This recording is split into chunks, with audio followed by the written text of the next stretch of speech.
জাতিৰ লোকসকল আৰু মৰাণ মটক সম্প্ৰদায়ক আমি জনজাতি নীতিৰ আওতাৰ আমি বাহিৰত ৰাখিম।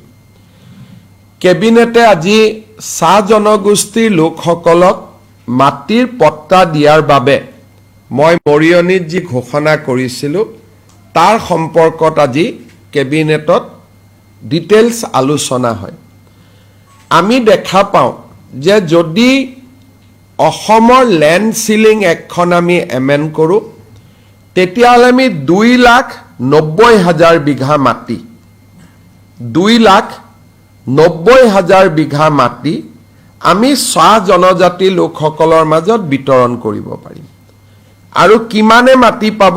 প্ৰায় 4 লাখৰ ওচৰ চাহ জনজাতি পৰিয়ালে এই মাটিখিনি পাবলৈ সক্ষম হ'ব। মাটি হল প্ৰায় 3 লাখ বিঘা, পৰিয়াল হল 4 লাখ। আৰু এই কামটো যদি আমি কৰিব পাৰোঁ তেতিয়াহ'লে 75 বছৰৰ পিছত এটা ডাঙৰ ল্যান্ড নীতিৰ ওপৰত এটা ডাঙৰ পৰিৱৰ্তন আনি আমি এটা সামাজিক লক্ষ্যত উপনীত হ'ব পাৰিম। কেবিনেটে আজি আমাৰ প্ৰস্তাৱক ইন প্ৰিন্সিপল অনুমোদন দিয়ে।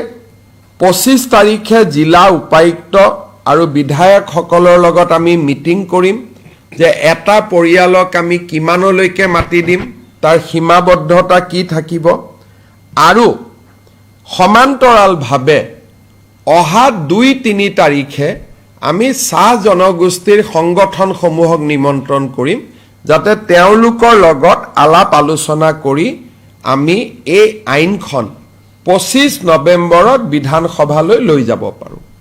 তাৰমানে আপোনালোকে ইয়াৰ ছ'চিয়েল ভেলুটো উপলব্ধি কৰিব পাৰিব। গোটেই অসমত চাহ বাগিচাৰ লাইনত মাটি আছে প্ৰায় 2,90,000 বিঘা, পৰিয়াল আছে প্ৰায় 4 লাখ।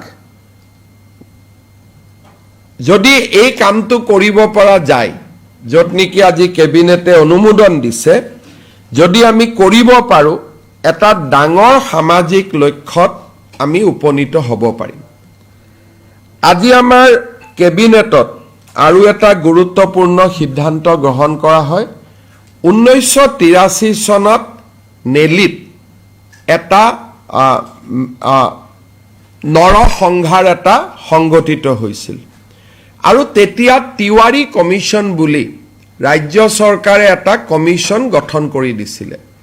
কিন্তু আজিলৈকে কমিশ্যনৰ ৰিপৰ্ট বিধানসভাত দিয়া হোৱা নাছিলে। অহা 25 নৱেম্বৰৰ বিধানসভাত তিৱাৰী কমিশ্যনৰ ৰিপৰ্ট 1983 চনৰ নেলি নৰসংহাৰৰ প্ৰেক্ষাপটত গঠন কৰা তিৱাৰী কমিশ্যনৰ ৰিপৰ্ট আমি আনুষ্ঠানিকভাৱে অসম বিধানসভাৰ মজিয়াত ৰাখিবলৈ আমি আজি সিদ্ধান্ত গ্ৰহণ কৰিছোঁ। এনেধৰণে আজি আমাৰ কেবিনেটত এই গুৰুত্বপূৰ্ণ সিদ্ধান্ত কেইটি হয়। আৰু তাৰ উপৰিও কেবিনেটত আজি জুবিন গাৰ্গৰ সমাধিক লৈও বা জুবিন ক্ষেত্ৰক লৈও এটা অনানুষ্ঠানিক আলোচনা হৈছিলে। আমি DC কামৰূপ মহানগৰ আৰু সোণাপুৰৰ স্থানীয় ৰাইজৰ মাজত আলোচনা কৰি এই গোটেই সমাধি ক্ষেত্ৰখনক এটা ব্যৱস্থিত ৰূপলৈ আনিবলৈ আজি আমি DC কামৰূপ মহানগৰক পৰামৰ্শ দিছোঁ।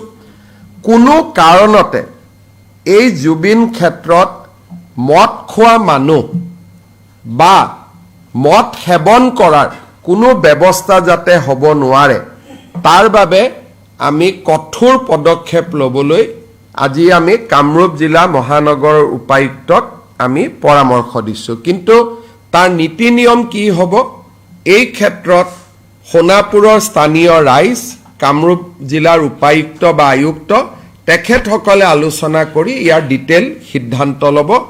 আমি মাত্ৰ অন প্ৰিন্সিপল কৈছোঁ যে জুবিন গাৰ্গক যাতে যিকোনো কাৰণতে মদৰ লগত তেখেতৰ যাতে ইমেজ 100 বছৰ পিছত নতুন প্ৰজন্মৰ মাজত এজন গায়ক হিচাপে আমি ৰাখিব পাৰোঁ, সংগীতজ্ঞ হিচাপে ৰাখিব পাৰোঁ, সাংস্কৃতিক সম্পদ হিচাপে ৰাখিব পাৰোঁ, জাতিৰ সম্পদ হিচাপে ৰাখিব পাৰোঁ, 100 বছৰ পিছত যাতে কোনো এজন ডেকা লৰাই নতুন প্ৰজন্মই ক'ব নোৱাৰে যে মদৰ লগত জুবিন গাৰ্গৰ সম্পৰ্ক কি আছিল।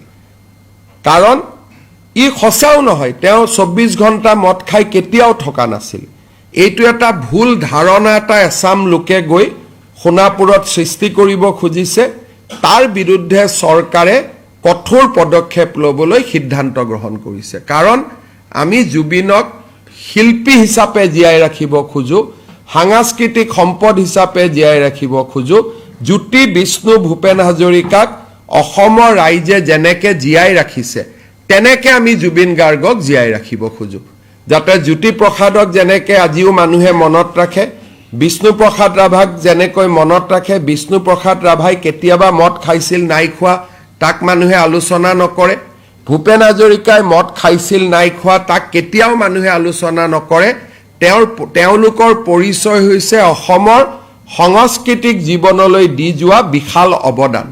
আমি জুবিন গাৰ্গকো তেনেকুৱা এজন নমস্য ব্যক্তিৰ শাৰীলৈ লৈ যোৱাটো প্ৰতিজন অসমীয়াৰ দায়িত্ব। এছাম লোকে যি এক উদ্ভণ্ডালী পৰিৱেশ সৃষ্টি কৰিছে তাৰ বিৰুদ্ধে চৰকাৰে DC কামৰূপ আৰু গুৱাহাটীৰ পুলিচ আয়ুক্তক কঠোৰ হ'বলৈ নিৰ্দেশ দিছে। কেবিনেটত মোটামুটি আজি লোৱা সিদ্ধান্ত এইকেইটা। Sir, can you please repeat the cabinet meeting in English? It will be difficult. You have to translate yourself because it will be. So we are relaxing 2 child norms so far as tribal people are concerned, tea garden people are concerned, Moran and Motok community are concerned because they are micro community. If we restrict on their population, so they may cease to exist after 50 years. So we have taken opinion from various social scientists and we have come to the conclusion that our strict population control policy need to be relaxed so far as these 4 communities are concerned. Sir, 6 জনগোষ্ঠীৰ যিটো জনজাতিকৰণৰ যিটো বিষয় সেই বিষয়টো সেইদিনাখন আপোনাৰ tribal সংঘই কৈছিল যে আহোম যিটো জাতি সেই জাতিটো খুৱাব নালাগে। চাওক, আমি ইয়াৰ ওপৰত কমেণ্ট নিদিওঁ। মন্ত্ৰীসভাৰ কমিটিয়ে প্ৰতিবেদন দিব আৰু প্ৰতিবেদনত আপোনালোকে চৰকাৰৰ ভিউজ বুজি পাব। চৰকাৰৰ লক্ষ্য এটাই যে এই সমস্যাটোৰ ইতিবাচক আৰু শান্তিপূৰ্ণ সমাধান হ'ব লাগে।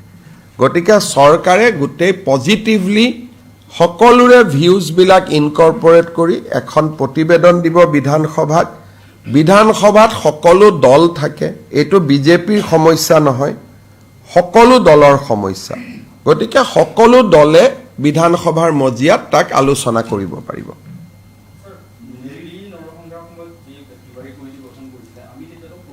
হয়, তাত 2টা কথা আছে। এই ৰিপৰ্টটোৰ যিকেইটা কপি অসম চৰকাৰৰ লগত উপলব্ধ আছিলে তাত তিৱাৰী চহীটো নাছিলে। সেইকাৰণে ৰিপৰ্টটো সঁচা নে মিছা তাক সকলো চৰকাৰে বেক ষ্টেজত আছিলে যে আমি ৰিপৰ্টটো দি দিম, কিজানি মানুহে কয় নহয়। আমি এই ৰিপৰ্টটো লিখা সেই সময়ৰ যিসকল ক্লাৰ্ক আছিলে, তাৰ সচিব আছিলে, আমি অফিচাৰ পঠিয়াই বিভিন্নজনৰ লগত ইণ্টাৰভিউ ল'লোঁ। পিছত আমি ফৰেনচিক টেষ্ট কৰিলোঁ, কৰি আমি গম পালোঁ যে ৰিপৰ্টটো আচলতে সঁচা ৰিপৰ্ট। সেইকাৰণে চৰকাৰসমূহে এই ক্ষেত্ৰত এটা সাহসী পদক্ষেপ ল'বলৈ ভয় কৰি আছিলে। আমি দেখিছোঁ যে নহয়, কোনোবা এখন নহয় কোনোবা চৰকাৰে এইখন সদনত ৰখাটো উচিত। গতিকে তাত যি নহওক কিয় আমি এটা সিদ্ধান্ত লৈছোঁ যে নেলিৰ প্ৰতিবেদনখন আমি বিধানসভাৰ মজিয়াত আমি উপস্থাপন কৰিম, যিহেতু ই অসমৰ ইতিহাসৰ এটা অংগ আৰু বহুত পিছত চাইণ্টিষ্টসকলে ইয়াক বেলেগ বেলেগ ধৰণে হিষ্টৰিয়ান, ছ'চিয়েল চাইণ্টিষ্ট তেওঁলোকে বেলেগ বেলেগ ধৰণে ইয়াক উপস্থাপন কৰিছে। এটলিষ্ট ৰিপৰ্টটো সন্মুখত থাকিলে মানুহে প্ৰকৃত তথ্যটো পাব পাৰিব সেই সময়ত কি হৈছিল। আৰু 83 চনৰ ৰিপৰ্ট এটা 85 চনত চৰকাৰক দিছিলে, সেই সময়ৰ পৰিৱেশটো সম্পৰ্কে আমি উঠি অহা প্ৰজন্মকো আমি জনাব পাৰিম হয় স্যাৰ 10 নৱেম্বৰ যেহেতু আপোনাৰ গুৱাহাটীত লগতে সমগ্ৰ অসমত এক গণসমাৱেশ হ'ব বুলি কৈছে ট্ৰাইবেল সংঘৰ ফালৰ পৰা যে আপোনাৰ আপুনি এই ইস্যুটোত কিয় লাগি আছে যেতিয়া মই নিজেই কৈছো যে ইতিবাচক আৰু পজিটিভলি সকলোৰে আকাংক্ষাক সন্মান জনাই আমি বিধানসভাত এটা ৰিপৰ্ট দিম এতিয়া যদি বিধানসভাৰ ৰিপৰ্টটো দিয়াৰ পৰিৱৰ্তে মই যদি আপোনাক এই ৰিপৰ্টটো কওঁ কালি মোৰ ওপৰত যদি কোনোবাই প্ৰিভিলেজ মোচন আনে মই কি উত্তৰ দিম হয় গতিকে আমাৰ এটা লাইনৰ উত্তৰ যে 25 নৱেম্বৰত ৰণোজ পেগু তাৰ অধ্যক্ষ সকলো জাতি জনগোষ্ঠীৰ আশা আকাংক্ষাক সন্মান জনায় হয় 6 জনগোষ্ঠী হওক জনজাতীয় লোকসকল আমি এখন প্ৰতিবেদন দাখিল কৰিম আৰু প্ৰতিবেদনখন পঢ়িলেই আপোনালোকে বহুত কথা বুজি পাব আৰু গোটেই ব্যৱস্থাটো আপোনালোকে বুজি পাব আৰু 6 জনগোষ্ঠী বা জনজাতীয় লোকসকলেও কথাখিনি বুজি পাব CM sir, yesterday you said that you will bring a bill on love jihad to end love jihad. Today we have not discussed, but yes, we are in process of bringing the bill. But today in cabinet we have not discussed both the bill because 25th November it will come. There will be 4 or 5 cabinet in between, and definitely all this commitment which we have made to the people of Assam will be realized. Sir, do you think that demographic change is a factor? Today, I am just briefing the cabinet decision, and in this cabinet, we have not discussed those 2 bills. নিযুক্তিখিনি বৰ্তমান অসমৰ পৰিৱেশটোৰ কাৰণে আমি অলপ অপেক্ষা কৰিছিলোঁ 1 তাৰিখৰ পৰা ডিপাৰ্টমেণ্টবিলাকৰ লটাৰী আৰম্ভ হ'ব কোন কোন ডিপাৰ্টমেণ্টত যাব ইন দি মিন টাইম প্ৰাথমিক শিক্ষকৰ ৰিজাল্ট এটা দিব বাকী আছে গতিকে অক্টোবৰৰ ভিতৰত প্ৰাথমিক শিক্ষকৰ 5000 পোষ্টৰ ৰিজাল্টটো হ'ব গতিকে মই ভাবো যে নৱেম্বৰ মাহত আমি নিযুক্তিবিলাক দিব পাৰিম গতিকে ইয়াত নিযুক্তি 2-3টা প্ৰক্ৰিয়া আছে প্ৰথম এডিআৰই ৰিজাল্টটোক আমি ডিপাৰ্টমেণ্টক দিব লাগিব ডিপাৰ্টমেণ্টে আকৌ পোষ্ট চাই পোষ্টিং অৰ্ডাৰ বনাব লাগিব গতিকে প্ৰায় 15 দিন আমাক সময় লাগে এইকেইটা দিন অসমৰ পৰিৱেশৰ কাৰণে কোনেও অফিচত কাম কৰিব পৰা নাছিল সবৰে এটাই টপিক চলি আছিল হেতু কাৰণে আজি কালিৰ পৰা আমি কামত হাত দিম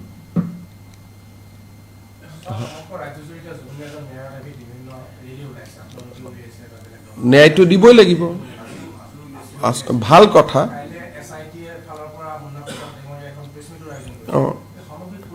পৰিৱেশটো একো নাই যে আমি ইয়াত ব্লেম গেম কৰি কি লাভ হ'ব চাৰ্জশিট আমি দিমেই ন্যায়ালয়ে ন্যায় দিব গতিকে ইয়াত যিসকলে আন্দোলন কৰে বা ন্যায়ালয়ক আমি বিশ্বাস নকৰো তেওঁলোকৰ কাৰণে এইটো সমস্যা বিজেপি ওলাই আছে ন্যায়ালয়ৰ ওপৰত আমাৰ বিশ্বাস আছে গতিকে যিসকলে ন্যায়ালয়ক বিশ্বাস নকৰে তেওঁলোকে এই ধৰণৰ ব্যৱহাৰ কৰি থাকিব কিন্তু অসম চৰকাৰ বা মোৰ বিশ্বাস আছে যে এসআইটিয়ে ভাল কাম কৰিব আৰু ৰাইজে যি বিচাৰে এসআইটিয়ে সব কৰিছে সিংগাপুৰ যাব লাগে ঘটনাস্থলীত যাব লাগে দ্বিতীয়বাৰ পোষ্টমৰ্টেম কৰিব লাগে যিমান পৰামৰ্শ দিছিল আমিতো সব কৰিছো এটা পৰামৰ্শ দিয়া মানুহবিলাকে আকৌ আন্দোলন কৰিব খোজে কিন্তু তেওঁলোকৰ যদি কিবা কথা আছে জাস্টিস সৌমিত্ৰ শইকীয়া আয়োগকহে জনাব লাগে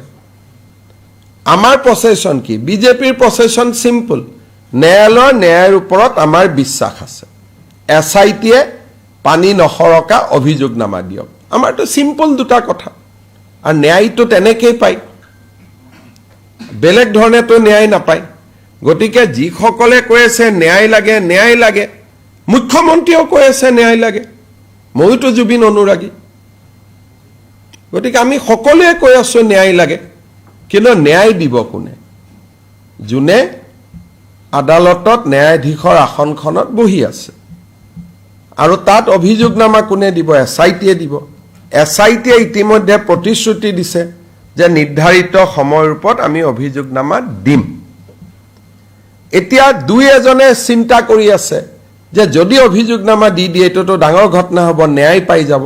সেইকাৰণে দুই এজনে SITক দিগদাৰি কৰিব চেষ্টা কৰি আছে যাতে জুবিনে ন্যায় নাপায়। ইটো প্ৰশ্ন কৰে, সিটো প্ৰশ্ন কৰে, কোনোবাই কয় CBIক দিব লাগে, অমুকক দিব লাগে। কিছুমানে চেষ্টা কৰি আছে যাতে জুবিনে ন্যায় নাপায়। কিন্তু মই জুবিনৰ প্ৰচণ্ড অনুৰাগী, গতিকে মই ন্যায় দিয়াৰ ক্ষেত্ৰত মই কোনো ক্ষেত্ৰতে কম্প্ৰমাইজ নকৰোঁ। কাৰণ মই জুবিনৰ নতুন অনুৰাগী নহয়। যিসকল জুবিনৰ নতুন অনুৰাগী হৈছে মৃত্যুৰ পিছত, তেওঁলোকে ইয়াত বিধি পখালি দি আছে। এটা আপোনালোকে চাওকচোন, জুবিনৰ বোলে ধৰ্ম নাই, জাতি নাই। তাৰমানে জুবিন অসমীয়া নহয় নেকি? জাতি নাই বুলি ক'লেতো তেওঁ অসমীয়াত্বটো হেৰাই যাব। এই বাওঁপন্থী লোকসকলে কি উলিয়াই আছে? মোৰ ধৰ্ম নাই, মোৰ জাতি নাই, মই মুক্ত। তাৰমানে কি জুবিন অসমীয়া নহয়? হিন্দুটোতো লৈয়ে গ'ল, লগত এতিয়া অসমীয়াটোও লৈ যাব নেকি আপোনালোকে? ধৰ্মটো মানি ল'লো, ধৰ্ম নাই, এটা জাতি নাই বুলিও কম নেকি? জুবিন অসমীয়া হয়নে নহয়? হয়নে নহয়? আপোনালোকে মানে নে নাই? এটা জাতি নাই বুলি ক'লেতো তেওঁৰ অসমীয়াও নোহোৱা হৈ যাব। কোনোবা অসমীয়া ৰেডি আছে এইটো মানি ল'বৰ কাৰণে? কাঞ্চনজংঘা চিনেমাৰ ডাইলগ লৈ এতিয়া জুবিনক অসমীয়াও নোহোৱা কৰি দিব। হিন্দু নোহোৱা কৰিলে এতিয়া অসমীয়াও নোহোৱা কৰি দিব। দুদিন পিছত মানুহে ক'ব এওঁতো ধৰ্মও নাই, জাতিও নাই। আজি কৈ আছে ধৰ্ম নাই, কালি নেক্সট লাইনটোতো মানুহ যাব জাতি নাই বুলি। গতিকে জুবিন এজন হিন্দু, ধৰ্ম আছিলে, জুবিন এজন অসমীয়া, তেওঁ জাতি আছিলে। দুইটা নাই বুলি কেনেকে ক'ব? আপোনালোকে মোক কওকচোন। গতিকে এই ধৰণে এছাম লোকে উন্মাদৰ দৰে ব্যৱহাৰ কৰি আছে। বাওঁপন্থী লোকসকলে উন্মাদৰ দৰে ব্যৱহাৰ কৰি আছে। গোটেই গাত শিৱৰ এটা মস্ত টেটু, মোৰে নাই। মোতকৈতো জুবিন বেছি ডাঙৰ শিৱ ভক্ত, মোৰতো গাত একোৱে নাই। জুবিনে ইমান ডাঙৰ শিৱৰ ফটো ৰাখি থৈ দিছে, কয় ধৰ্ম নাই। জুবিনে অসমীয়া অসমীয়া বুলি চিঞৰি থাকিলে কয় জাতি নাই। কেনেকে হ'ব মোক কওকচোন? সেইকাৰণে 30 দিন মই মতা নাছিলোঁ। এতিয়া প্ৰত্যেকটো কথাৰ আমি জবাব দিম। আৰু মানুহেও গম পালে, ফিল্ডত বিজেপিৰ মানুহ, নলবাৰী মঙলদৈ প্ৰমাণ কৰি দিলে যে জুবিনৰ অনুৰাগী বুলি ক'লে হাজাৰ হাজাৰ অকল বিজেপিয়ে আছে, ওলাব পাৰে বিজেপিয়ে, বাকী নাই বুলি মই কোৱা নাই। কিন্তু আমি যে বিজেপি ক'তো ৰখাই দিব আমাক নোৱাৰে, এইটোতো আমি ৰাজপথত প্ৰমাণ কৰি দিলোঁ যে বাওঁপন্থীৰ ওচৰত আমি নতি স্বীকাৰ নকৰোঁ। আৰু এইবিলাক ভাল মানুহে কৰি থকা নাই, চব বাওঁপন্থীবিলাকে। স্যাৰ কোন কোন আপুনি যিখিনি স্পষ্টই মই কৈ থাকো। এজনে এতিয়া আপোনালোকক স্পষ্ট ক'লে এতিয়া দুখ পাব। দেৱালীত বম ফুটোতে কষ্ট পালে, কালি প্ৰেছ ক্লাবত চবেই ধৰি বম ফুটাই দিলে। এতিয়া আপোনালোকক ডাইৰেক্ট ক'লে আপোনালোকে বেয়া পাই যে দাদা CMে মাতি আনি আমাকে বেয়াকৈ কয়, হয় নহয়?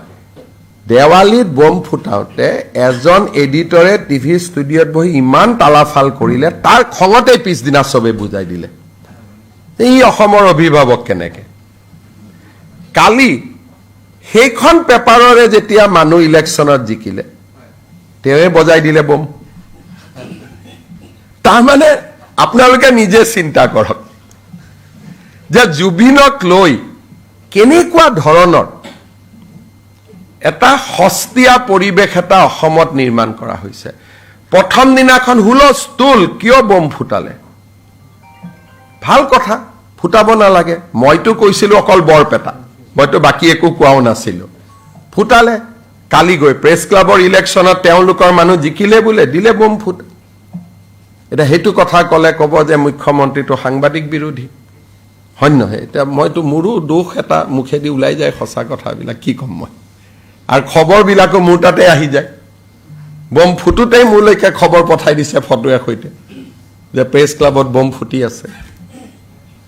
তাৰমানে অসমৰ মানুহক মানসিক, চবে খালি হিন্দুৰ উৎসৱ কেইটাকে টাৰ্গেট কৰে। আপোনালোকে চাব, এইবোৰ মানুহে এদিনো বেলেগ উৎসৱৰ কথা নক'ব, অকল আমাৰ উৎসৱ কেইটাৰ পিছতে লাগে। সেইটোৱে মোৰ দুখ লাগে। আমাৰ মানুহে কিমান সন্মান দিছে দুৰ্গা পূজাৰ প্ৰত্যেকটো পূজা মণ্ডপত জুবিন গাৰ্গৰ ফটো কালী পূজা প্ৰত্যেকটো পূজা মণ্ডপৰ সন্মুখত জুবিন গাৰ্গৰ ফটো আমিয়ে জুবিনক সন্মান কৰি আছো আকৌ আমাকে দবাই থাকে এটো কেনেকৈ হ'ব পাৰে বোলে ধৰ্ম নাই জাতি নাই হাৰি ই অসমীয়াও নাই তাৰমানে ই অসমীয়াও নহয় হিন্দুও নহয় হ'ব পাৰে নেকি কওকচোন এখন সিনেমাৰ হেটো কাঞ্চনজংঘাৰ বিষয়ে কৈছে কাঞ্চনজংঘাৰ ধৰ্ম নাই এটো এটা শৃংগ হয় কাঞ্চনজংঘা জাতি নাই তেওঁ মুক্ত আকাশত আছে গতিকে মই মুক্ত কাঞ্চনজংঘাটোক গৈ পেলাই জুবিন গাৰ্গ বনাই দিলে এটো কাঞ্চনজংঘাৰহে কথা কৈছে গতিকে এই কথাবিলাক আমি ইমান দিন কোৱা নাছিলো এটা লাহে লাহে ক'ব লাগিব নহলে সমাজখন বেলেগ লাইনত গুচি যাব নহয় দুখ লাগে নহয় জুবিনৰ সমাধিত গৈ এনেকৈ সাফৰত মদ ঢালি দিছে সাধা দিছে ফুল দিব লাগে গৈ পেলাই